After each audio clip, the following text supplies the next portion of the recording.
Pakistan జట్టుపై team India 6 పరుగుల తేడాతో విజయం సాధించింది.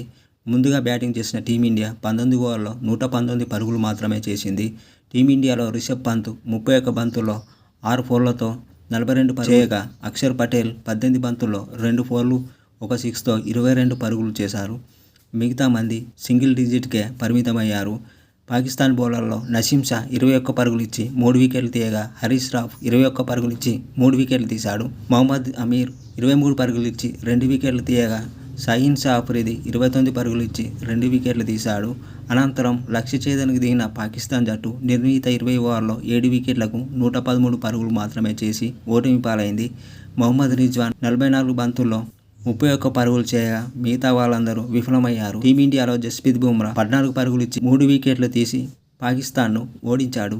హార్దిక్ పాండ్యా 24 పరుగులు ఇచ్చి 2 వికెట్లు తీయగా, హర్షదీప్ సింగ్ 31 పరుగులు ఇచ్చి 1 వికెట్ తీసి, అక్షర్ పటేల్ 11 పరుగులు ఇచ్చి 1 వికెట్ తీశాడు. ఇది ఇలా ఉంటే టీమిండియా కెప్టెన్ రోహిత్ శర్మ ఈ మ్యాచ్ అనంతరం ఇలా చెప్పుకొచ్చాడు. మేం బ్యాటింగ్లో విఫలమయ్యాం, జట్టుకు కావాల్సిన స్కోర్ను అందించలేకపోయాం. కానీ ఫస్ట్ ఇన్నింగ్స్ ముగిసేసరికి మేం మెరుగైన స్థానంలో నిలిచాం.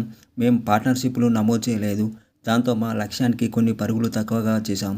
అయినా ఈ పిచ్పై ప్రతి పరుగు ముఖ్యమనే భావించాం.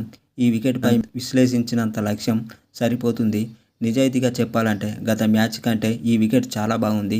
మంచి బౌలింగ్ లైనప్ ఉంటే జట్టు ఆత్మవిశ్వాసం రెట్టింపు అవుతుంది. మేం బ్యాటింగ్ చేసేటప్పుడు నేను అందరికీ ఒకటే చెప్పా, మనకు ఏదైతే జరుగుతుందో వారికి అదే జరుగుతుంది. ఎక్కువ పరుగులు చేయలేదని బాధపడాల్సిన అవసరం లేదన్నాను. జట్టు కోసం ప్రతి ఒక్కరూ సాధ్యమైనంత చేయండి.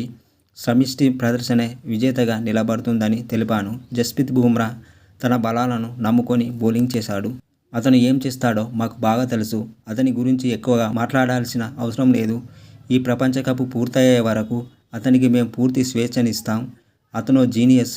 భారీ సంఖ్యలో ప్రేక్షకులు హాజరవ్వడం సంతోషంగా ఉంది. మేము ఎక్కడ ఆడినా అభిమానులు మద్దతు తెలుపుతూనే ఉంటారు. ఏనాడు కూడా వారు మమ్మల్ని నిరుత్సాహపరచలేదు. వారు నవ్వుతూ ఇంటికి వెళ్ళేలా మేం చేస్తాం. ఇది ఆరంభం మాత్రమే. ఈ టోర్నీలో ఇంకా ఆడాల్సింది చాలా ఉంది అని రోహిత్ శర్మ మ్యాచ్ అనంతరం చెప్పుకొచ్చాడు.